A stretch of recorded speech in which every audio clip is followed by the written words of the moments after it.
एक गांव में राजू नाम का एक होनहार लड़का रहता था। मैट्रिक पास होने के बावजूद भी उसे कहीं जॉब नहीं मिल पा रही थी। कई दफ़ा शहर गया लेकिन उसे नौकरी कहीं नहीं मिली। अरे भैया, ये क्या बेच रहे हो तुम? यहाँ पास ऐसे लोगों को लूटने का इंतजाम करके रखा है तुम लोगों ने। अगर ढंग की चीज़ बेचोगे तो लोगों का भी फायदा है और तुम्हारा भी। बताओ मुझे, क्या बेचते हो तुम? क्या कारोबार है तुम्हारा? वैसे भी तुम्हारे इस टेबल पर कुछ नजर नहीं आ रहा। अरे भाई, मैं टिकट्स बेचता हूँ। खरीदना है क्या तुम्हें टिकट्स? टिकट्स, वो भी आम टिकट्स नहीं बल्कि लॉटरी के टिकट्स। अगर तुम्हें खरीदना है तो मैं तुम्हें बेचूंगा। इस गांव में मैंने तुम्हें पहले कहीं नहीं देखा। आज आए हो क्या इस गांव में? हाँ, सही पहचाना तुमने मुझे। इतने सालों से मैं शहर रहा और वहीं पढ़ाई की मैंने, और कभी भी इस गांव का मुंह नहीं देखा।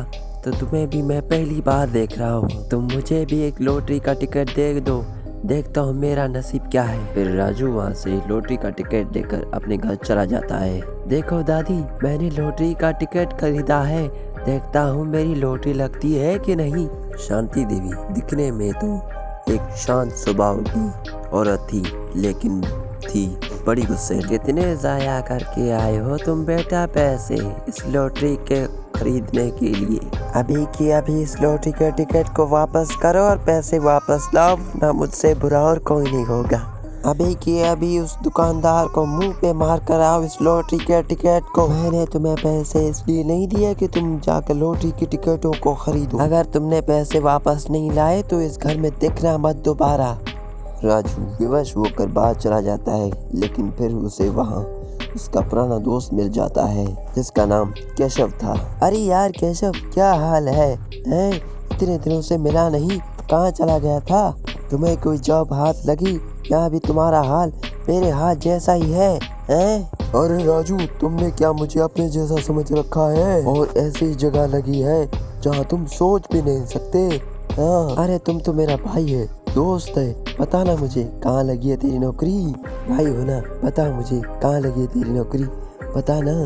मेरी नौकरी लगी तो है, लेकिन मैं तुम्हें उसके बारे में नहीं बता सकता कि मेरी नौकरी कैसी है। क्या?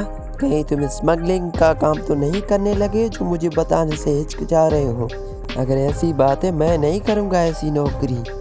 अरे नहीं नहीं, ऐसी बात नहीं है, स्मगलिंग का काम नहीं है। बात दरअसल ऐसी है कि मेरी नौकरी ऑफिस में झाड़ू पोछा लगाने की है, जहाँ मैं रोज सफाई करता हूँ। फिर राजू उस पर हंसने लगता है। अरे भाई, तुमने ठीक कहा, मुझे नहीं करनी है ऐसी नौकरी। तुम्हारी इज्जत यहाँ तो है, लेकिन वहाँ तो फूटी कौड़ी नहीं है। मुझे नहीं करनी है ऐसी नौकरी। और ऐसी नौकरी का क्या फायदा जहाँ दिखते कुछ और हैं और होते कुछ और हैं। लेकिन इस गांव में एक और व्यक्ति भी था जो कि मेहनत के मामले में बहुत ही ज़्यादा सख्त था, जो रिश्ते में राजू का चाचा है। वह सुबह सवेरे उठता और सेठ के यहाँ नौकरी करता था, लेकिन इसका सेठ वैसा नहीं है जैसा आप सोच रहे हैं। बात बात पर अपने कर्मचारियों को टॉर्चर करता रहता था और उसके काम से कभी कुछ नहीं होता था। लेकिन फिर भी बंसी काका उसके यहाँ काम करता था। बंसी काका सेठ के साथ काम करते करते वैसा ही बन चुका था और वह भी दूसरों के साथ वैसा ही बर्ताव करता था। एक दिन राजू ने पीछे से आवाज लगाई अपने चाचा बंसी को। चाचा, कहाँ जा रहे हो बिना बताए? वैसे आप ये बताइए, कितनी मिलती है आपको पगार? उस खड़ूस सेठ के यहाँ आप दिन रात काम करते हो, कितना मिलता है आपको पगार? मेरी माने तो वहाँ नौकरी करने मत जाओ। बंसी काका ने राजू की बात को टाल दिया और कहा, अरे ओए, अपना काम कर, मेरे काम में टांग मत अड़ा। हाँ, तुम जैसे निकम्मे नालायक के लिए तो यही काम बेहतर है।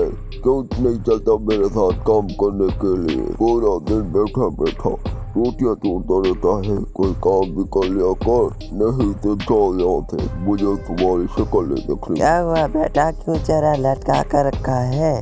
कैसे ऐसे मार पिटाई हुई है या किसी ने कुछ कहा है बेटा? क्यों मुंह लटका कर घूम रहे हो? मुझे बस उसका नाम बताओ, मैं उसकी अपर क्लास लेती हूँ। बताओ मुझे, कौन है वो जिसने मेरे बेटे को रुलाया? मैं उसे छोड़ूंगा नहीं। राजू ने अपनी दादी की बात काटी और कहा, मुझे मेरे बंसी काका मिले थे और वो कहने लगे कि मैं निकम्मा नालायक हूँ। पूरा दिन घर में बैठा रहता हूँ और रोटियाँ तोड़ता रहता हूँ। एक बात भी कहने का मुझे मौका नहीं दिया उसने। इतना मुझे उसने पकाया कि मैं बस सुनता ही रह गया। अगर वो इतने कड़वे बोलते हैं तो मैं उससे कभी बात ही नहीं करता। फिर शांति देवी बंसी काका को सबक सिखाने के लिए चले जाते हैं, क्योंकि आज बंसी ने राजू को बहुत ही ज़्यादा बुरा भला कहा था, इसीलिए वो उसके पास जाती है। फिर शांति देवी वहाँ पर पहुँच जाती है सेठ के घर में। सेठ जी, मेरे देवर जी को समझा दीजिए, अगर मैं ऐसे बात करती तो कहती मेरे पोते से ना उलझे, वरना वो मुझे जानती नहीं है कि मैं क्या क्या कर सकती हूँ। आज राजू खुशी से अपने घर लौट रहा था। इतने पैसे ज़ाया करने के बाद फाइनली उसे लॉटरी लग जाती है। वो इतना खुश था कि जाते जाते ऐसा लग रहा था कि नाच रहा है जैसे। देखो दादी, फाइनली मेरी लॉटरी लग गई है, ये लो मेरे पैसे। आपने मुझे हर बार रोका लेकिन फिर भी मैं नहीं माना और मैं लॉटरी के टिकट्स खरीदता गया। फिर राजू अपनी दादी से आशीर्वाद लेने के लिए उसके पैरों में गिर जाता है और उसकी दादी भी उसे खूब आशीर्वाद देती है। जीते रहो बेटा, जीते रहो बेटा, मुझे नहीं लगता था कि तुम ऐसा कुछ कर पाओगे, लॉटरी से इतने पैसे जीत कर लेकर आओगी। मैं इतनी खुश हूँ कि मैं तुम्हें बता नहीं सकती।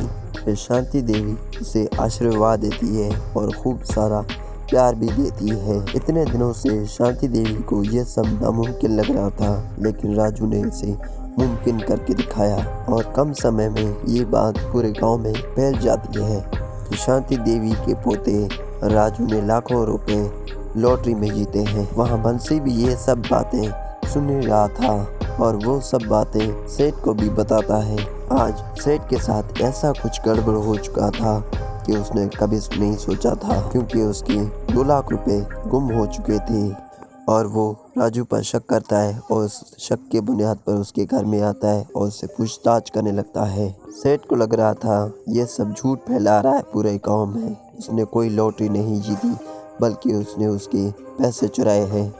राजू ने उसे यकीन दिलाने की पूरी कोशिश की, लेकिन सेठ न माना। सेठ जी, ये सब मेरे पैसे हैं, मैंने आपके पैसे नहीं चुराए। अगर आपको यकीन नहीं है तो मैं आपको एक नंबर दे सकता हूँ, उस पर कॉल मिलाकर आप उसे पूछ सकते हैं। वो आपको बता देगा कि ये पैसे मैंने जीते हैं, न कि मैंने चोरी किए हैं। फिर सेठ को एक कॉल आती है और वो कॉल को उठाता है और उस कॉल में उसे पता चलता है कि उसे पैसे मिल चुके हैं, जो कि उसकी अलमारी में मिल चुके हैं। उसने राजू पर शक किया, इसलिए वो उससे माफ़ी मांगता है।